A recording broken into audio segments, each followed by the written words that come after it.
নমস্কাৰ তোমালোক সকলোকে স্বাগতম জনাইছো আসাম কেৰিয়াৰ পইণ্ট ইউটিউব চেনেলটোলৈ আজিৰ এই ভিডিঅ'টিত আমি তোমালোকৰ আগন্তুক অনুষ্ঠিত হ'ব লগা SSCGD কনষ্টেবল পৰীক্ষাৰ বাবে সহায়ক হোৱাকৈ কেইটামান মোষ্ট ইম্পৰ্টেণ্ট জিকে কুৱেশ্যন লৈছো সো তোমালোকে কুৱেশ্যনখিনি ভালদৰে চাবা আৰু প্ৰতিটো কুৱেশ্যন মনত ৰাখিবলৈ চেষ্টা কৰিবা ঠিক আছে আৰু এই কুৱেশ্যনখিনি আগন্তুক পৰীক্ষাৰ কাৰণে খুবেই গুৰুত্বপূৰ্ণ হয় কেৱল SSCGD বুলিয়ে নহয় তোমালোকে যদি আগন্তুক অগ্নিবীৰ এক্সামৰ কাৰণে প্ৰস্তুতি চলাইছা বা যদি কোনোবা এডিআৰই বা DHS DLED তেনেকুৱা ধৰণৰ এক্সামৰ কাৰণে প্ৰস্তুতি চলাইছা তেতিয়া হলে তোমালোকৰ কুৱেশ্যনখিনি হেল্পফুল হ'ব সেইকাৰণে ভিডিঅ'টো স্কিপ নকৰি শেষলৈকে চাই ল'বা ঠিক আছে আৰু কুৱেশ্যনখিনি চোৱাৰ আগত তোমালোকক আৰু এটা কথা জনাই থওঁ যদি তোমালোকৰ SSCGD ৰ কাৰণে PDF লাগে তেতিয়া হলে তোমালোকে কেৱল 149 ত PDF খিনি পাই যাবা তো যদি PDF খিনি তোমালোকৰ লাগে এই নম্বৰটোত আমাক WhatsApp ত মেছেজ কৰিবা ঠিক আছে 8133840965 এই PDF খিনি তোমালোকে কেৱল 149 ত গোটেইখিনি সাবজেক্ট পাই যাবা আৰু RRB গ্ৰুপ ডিৰ PDF ও তোমালোকে 149 ত পাই যাবা ওকে সো এতিয়া আমি দেৰি নকৰো কুৱেশ্যনখিনি স্টাৰ্ট কৰো ফাৰ্স্ট কুৱেশ্যনটোত কি দিছে ভালকে চোৱা ফাৰ্স্ট কুৱেশ্যনটোত কি কৈছে who appoints the governor of the Indian states অৰ্থাৎ ভাৰতীয় ৰাজ্যসমূহৰ ৰাজ্যপালক ঠিক আছে ৰাজ্যপালসমূহ যে থাকে ৰাজ্যপালক কোনে নিযুক্তি দিয়ে বুলি কৈছে তো ইয়াতে অপচনবোৰ আমাৰ দিছে অপচন বিলাক দিয়া আছে প্ৰাইম মিনিষ্টাৰ নে প্ৰেসিডেন্ট নে ইউনিয়ন কেবিনেট নে ভাইস প্ৰেসিডেন্ট সো কোনটো শুদ্ধ উত্তৰ হ'ব আমি জানিব লাগে আমাৰ যি ভাৰতৰ ৰাজ্যসমূহ থাকে ৰাজ্যসমূহৰ এজন কি থাকে গভৰ্ণৰ থাকে অৰ্থাৎ ৰাজ্যপাল থাকে হয়নে সেই ৰাজ্যপালজনক কোনে নিযুক্তি দিয়ে তাৰ যেটো আনসাৰ হেতু হৈ যাব কি অপচন বি প্ৰেসিডেন্ট ঠিক আছে প্ৰেসিডেন্ট অৰ্থাৎ ৰাষ্ট্ৰপতিয়ে কি কৰে ৰাজ্যপালসমূহক নিযুক্তি দিয়ে ঠিক আছে ওকে সো আমি এটা কথা জানিব লাগিব যে আমাৰ যিজন ৰাজ্যপাল থাকে তেওঁৰ যেটো কাৰ্যকাল হেতু কিমান বছৰৰ হয় 5 বছৰ হয় 5 ইয়াৰ্স ঠিক আছে ইয়াত কি লিখিছে ভালকে চোৱা the president of India appoints the governor of a state by warrant under their hand and seal according to article 155 of the Indian constitution the governor is appointed for a term of 5 years মানে যে article যেটো 155 আছে 155 নং অনুচ্ছেদৰ অধীনতেই ভাৰতৰ যিজন ৰাষ্ট্ৰপতি থাকে ৰাষ্ট্ৰপতিজনে আমাৰ ৰাজ্যপালজনক নিযুক্তি দিয়ে আৰু ৰাজ্যপালজন কিমান বছৰৰ কাৰণে হয় 5 বছৰৰ কাৰণে নিযুক্তি দিয়া হয় ঠিক আছে নেক্সট কোৱেশ্চনটো আমি যদি চাও The capital of Uttarakhand is উত্তৰাখণ্ডৰ ৰাজধানী কি হয় ঠিক আছে উত্তৰাখণ্ডৰ ৰাজধানী কি হয় লখনৌ হ'ব এলাহাবাদ নে মসুৰী নে দেহৰাদুন সো কোনটো শুদ্ধ উত্তৰ হ'ব এতিয়া আমি ভাৰতৰ যিখিনি ৰাজ্য আছে ৰাজ্যখিনিৰ ৰাজধানী বিলাক আমি জানি থব লাগিব যিকোনো এক্সামতে ৰাজধানী বিলাকৰ ওপৰত প্ৰশ্ন আহিব পাৰে তো ইয়াৰ যদি আমি শুদ্ধ উত্তৰটো চাও উত্তৰাখণ্ডৰ ৰাজধানী এটো হৈছে অপচন ডি দেহৰাদুন ঠিক আছে উত্তৰাখণ্ডৰ যিখন ৰাজধানীৰ নাম হেখন হৈছে দেহৰাদুন মনত ৰাখি থবা okay so next question to যদি আমি চাও question number 3 the national bird of India is ভাৰতৰ যি ৰাষ্ট্ৰীয় চৰাইটো কি হয় ভাৰতৰ যিটো ৰাষ্ট্ৰীয় পক্ষী ঠিক আছে পক্ষী বুলি আহিব পাৰে ৰাষ্ট্ৰীয় পক্ষীটো কি হয় নাইটিঙ্গেল নে পিকক নে প্যাৰট নে এটাও নহয় so which is the right answer এটো হৈ যাবগে question number 3 আনসাৰটো হৈ যাব অপচন বি পিকক অৰ্থাৎ যি ময়ূৰ চৰাই আছে ঠিক আছে ময়ূৰ চৰাই ওকে ময়ূৰ চৰাই হৈছে ভাৰতৰ ৰাষ্ট্ৰীয় পক্ষী okay Now question number 4 Ramcharitmanas was written by Ramcharitmanas কোনে লিখিছিল ঠিক আছে Ramcharitmanas কোনে ৰচনা কৰিছিল তুলসীদাস নে কালিদাস নে বাল্মীকি নে বচ্চয়নন ঠিক আছে কোনে এই Ramcharitmanas ৰচনা কৰিছিল তো ইয়াৰ যেটো ৰাইট আনসাৰ এটো হৈছে অপচন এ তুলসীদাসে ৰচনা কৰিছিল ঠিক আছে question number next 5 number question to ki dise which among the following is India's oldest dynasty নিম্নলিখিত কোনটো ভাৰত আটাইতকৈ পুৰণি ৰাজবংশ ভাৰতৰ আটাইতকৈ পুৰণি ৰাজবংশৰ কথা যদি আমি চাও কোনটো হ'ব মৌৰ্য গুপ্ত বৰ্ধন নে এটাও নহয় so which is the right answer ইয়াৰ যদি আমি শুদ্ধ উত্তৰ চাও এটো হৈছে অপচন এ মৌৰ্য ডাইনেষ্টি ঠিক আছে মৌৰ্য বংশ হৈছে ভাৰত আটাইতকৈ পুৰণি বংশ আৰু এই মৌৰ্য বংশ কোনে প্ৰতিষ্ঠা কৰিছিল চন্দ্ৰগুপ্ত মৌৰ্য প্ৰতিষ্ঠা কৰিছিল হয়নে আমি হেতু জানো next question the famous book Gitanjali was written by Gitanjali নামৰ যিখন বিখ্যাত গ্ৰন্থ আছে সেই গ্ৰন্থখন কোনে লিখিছিল ঠিক আছে গীতাঞ্জলি নামৰ বিখ্যাত গ্ৰন্থখন কোনে লিখিছিল সো ইয়াৰ ৰাইট আনসাৰটো হৈছে অপচন এ ৰবীন্দ্ৰনাথ টেগোৰ ঠিক আছে ৰবীন্দ্ৰনাথ ঠাকুৰদেৱে গীতাঞ্জলি নামৰ গ্ৰন্থখন ৰচনা কৰিছিল ওকে নেক্সট কুৱেশ্যন 7 নম্বৰ কুৱেশ্যনটোত কি দিছে the boundary between India and China is called Bharat আৰু চীনৰ মাজৰ যিখন সীমা তাক ডেছ কোৱা হয় অৰ্থাৎ কি বুলি কোৱা হয় ভাৰত আৰু চাইনাৰ মাজৰ যিটো সীমা হেতু কি বুলি কয় ডুৰান লাইন নে মেকমোহন লাইন নে 14 প্যাৰালেল নে এটাও নহয় সো এটো কি হ'ব শুদ্ধ উত্তৰ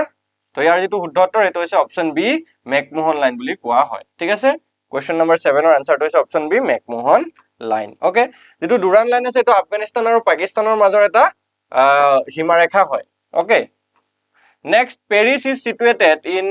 on the bank of which river Paris ডেছ নদীৰ পাৰত অৱস্থিত হয় অৰ্থাৎ পেৰিছ যিখন চহৰ আছে ফ্ৰান্সৰ ৰাজধানী আমি জানো সকলোৱে পেৰিছখন কোন নদীৰ পাৰত অৱস্থিত ভোলগা ডেনিউব নে নীল নে Seine so which is the right answer আমি জানিব লাগে সকলোৱে ইয়াৰ যেটো কাৰেক্ট আনসাৰ এটো হৈছে অপচন ডি সেইনি নদীৰ পাৰত অৱস্থিত হয় ওকে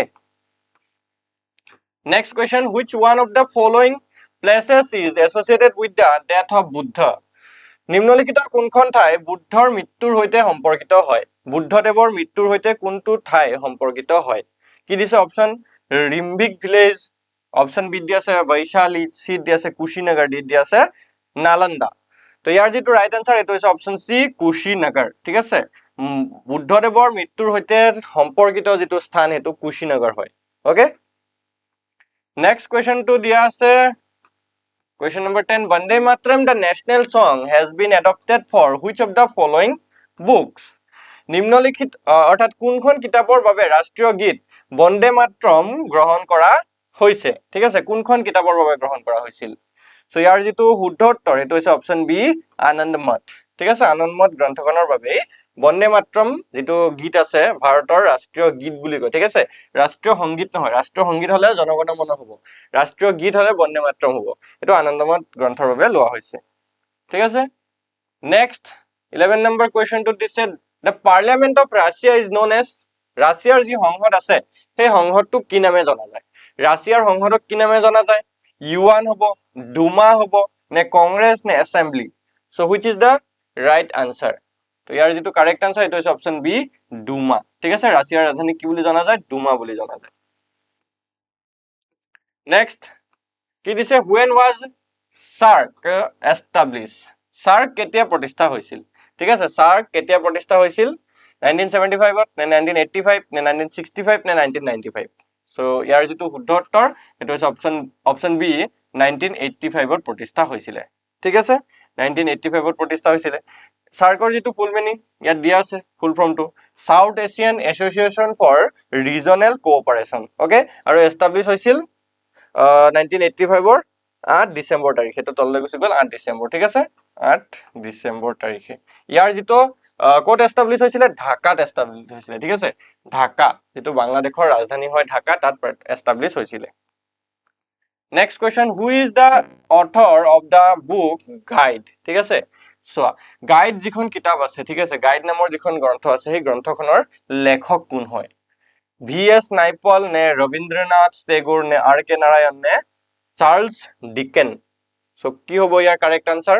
তো ইয়াৰ যেটো কাৰেক্ট আনসাৰ হেতু হৈছে অপচন সি আৰ কে নাৰায়ণে কি কৰিছিল এই গাইড নামৰ গ্ৰন্থখন ৰচনা কৰিছিল ঠিক আছে কোৱেশ্চন নম্বৰ 14 সোৱা হু ডিসকভাৰ্ড আমেৰিকা কোনে আমেৰিকা আৱিষ্কাৰ কৰিছিল আমেৰিকা কোনে আৱিষ্কাৰ কৰিছিল তো আমি সকলোৱে জানো option A is the right answer Columbus হয়নে ক্ৰিস্টোফাৰ কলম্বাসে আমেৰিকা আৱিষ্কাৰ কৰিছিল হল নেক্সট কোৱেশ্চন টু দিছে আমাক হু ওয়াজ দা ফাৰ্স্ট ইন্ডিয়ান টু ৰিসিভ দা ভাৰত ৰত্ন লাভ কৰা প্ৰথম ভাৰতীয় কোন আছিল ভাৰত ৰত্ন বঁটা লাভ কৰা প্ৰথম ভাৰতীয় কোন আছিল মহাত্মা গান্ধী নে ইন্দিৰা গান্ধী নে ডক্টৰ এস ৰাধাকৃষ্ণন নে Jawaharlal Nehru so which is the right answer তো ইয়াৰ যেটো কাৰেক্ট আনসাৰ হ'ব হেতু হৈছে অপচন সি ডক্টৰ এস ৰাধাকৃষ্ণন ওকে এস ৰাধাকৃষ্ণন অৰ্থাৎ সৰ্বপল্লী ৰাধাকৃষ্ণন হল next question energy stored in the dry cell is তো হুকান কোষত সঞ্চিত শক্তিটো কেনেকুৱা শক্তি হয় mechanical energy or electric energy or chemical energy or none of this কোনটো হ'ব সো ইয়াৰ যেটো কাৰেক্ট আনসাৰ এটো হৈছে অপচন সি কেমিক্যাল এনাৰ্জি হয় ঠিক আছে হুকান কোষত সঞ্চিত যেটো শক্তি সেই শক্তিটোক কেমিকেল অৰ্থাৎ ৰাসায়নিক শক্তি বুলি কোৱা হয় ঠিক আছে আমি একবাৰ নেক্সট কোৱেশ্চনটোলে নেক্সট কোৱেশ্চনটোত কি দিছে at the center of a bar magnet magnetism is দণ্ড চুম্বকৰ কেন্দ্ৰত চুম্বকত্ব কেনেকুৱা হয় অৰ্থাৎ ম্যাক্সিমাম হয় নে মিনিমাম হয় নে জিৰো নে নন অফ দিস তো ইয়াৰ যেটো ৰাইট আনসাৰ এটো হৈছে অপচন সি জিৰো হয় অৰ্থাৎ শূন্য হয় যিবিলাক বাৰ চুম্বক থাকে দণ্ড চুম্বক থাকে তাৰ কেন্দ্ৰত চুম্বকত্ব যেটো চুম্বকৰ প্ৰাবল্য হয়তো কি হয় জিৰো হয় Next, cylindrical lens are used to correct কি শুদ্ধ কৰিবলৈ সুঙাকৃতিৰ লেন্স ব্যৱহাৰ কৰা হয় বা কি শুধৰাবলৈ ঠিক আছে মায়োপিয়া নে এস্টিগমেটিজম নে হাইপাৰমেট্ৰোপিয়া নে কালাৰ ব্লাইণ্ডনেস সো ইয়াৰ যেটো ৰাইট আনসাৰ হ'ব এটো হৈছে অপচন বি এস্টিগমেটিজম ঠিক আছে এটো শুদ্ধ কৰিবলৈ বা এটো শুধৰাবলৈ কি কৰা হয় সিলিন্ড্ৰিকেল লেন্স ব্যৱহাৰ কৰা হয় Well, next question. What is the speed of light? পোহৰৰ গতিবেগ কিমান হয়? পোহৰৰ গতিবেগ কিমান আমি সকলোৱে জানিব লাগে। So option আমাৰ এটো কাৰেক্ট আনসাৰ হৈ যাবগে 3 লাখ কিলোমিটাৰ পাৰ সেকেন্ড। ঠিক আছে পোহৰৰ গতিবেগটো এনেকুৱা হয় প্ৰতি সেকেন্ডত 3 লাখ কিলোমিটাৰ হয়। ওকে Next আৰু last question আজিৰ Which instrument is used for measuring the purity of milk? গাখীৰৰ বিশুদ্ধতা জোখাৰ বাবে কোনটো সঁজুলি ব্যৱহাৰ কৰা হয়? গাখীৰৰ বিশুদ্ধতা জোখাৰ কাৰণে কোনটো সঁজুলি ব্যৱহাৰ কৰা হয়? সো ইয়াৰ যদি আমি অপচন চাও অডোমিটাৰ নহয়, ফেৰোমিটাৰ নহয়, স্পেক্ট্ৰোমিটাৰো নহয়, সো অপচন ডি টো শুদ্ধ উত্তৰ নন অফ দিস। এটাও নহয় ইয়াৰ ভিতৰত। গাখীৰৰ বিশুদ্ধতা জোখিবলৈ এটা যন্ত্ৰ ব্যৱহাৰ কৰা হেতু কোৱা হয় লেক্টোমিটাৰ। ঠিক আছে? লেক্টোমিটাৰ বুলি কোৱা হয়। লেক্টোমিটাৰ নামৰ এবিধ যন্ত্ৰৰ সহায়ত বা এটা স্কেলৰ সহায়ত কি হয় গাখীৰৰ বিশুদ্ধতা জোখা হয় ওকে সো আজি ক্লাসটো দেখিনি কোৱেশ্চনে আমি চালো যদি তোমালোকৰ ক্লাসটো ভাল লাগি থাকে ভিডিওটো লাইক কৰি দিবা আৰু চেনেলটো সাবস্ক্ৰাইব কৰি দিবা ওকে আৰু যদি তোমালোকৰ ৰেলৱে গ্ৰুপ ডিৰ বা এসএসসি জিডিৰ কাৰণে পিডিএফ সমূহ লাগে তেতিয়া হলে আমাক এই নম্বৰটোত WhatsAppত মেছেজ কৰিবা ঠিক আছে 8133840965 ওকে এসএসসি জিডিৰ পিডিএফ খিনি তোমালোকে কিমানত পাবা 149 ত পাই যাবা আৰু ৰেলৱে গ্ৰুপ ডিৰ পিডিএফ খিনিও তোমালোকে কিমানত পাই যাবা 149 তে পাই যাবা ঠিক আছে 299 ৰ পিডিএফ টো তোমালোকে কিমানত পাই আছা 149 ত পাই আছা আৰু এটো অফাৰ কেৱল আজিহে থাকিব যদি তোমালোকে আজিয়ে এটো পিডিএফ লব বিচাৰা ৰেলৱে তেতিয়াহে 149 পাবা কাইলে যদি লব বিচাৰা 299 হৈ যাব কিন্তু ওকে সো তোমালোকে সোনকালে এই পিডিএফ টো লৈ লবা ধন্যবাদ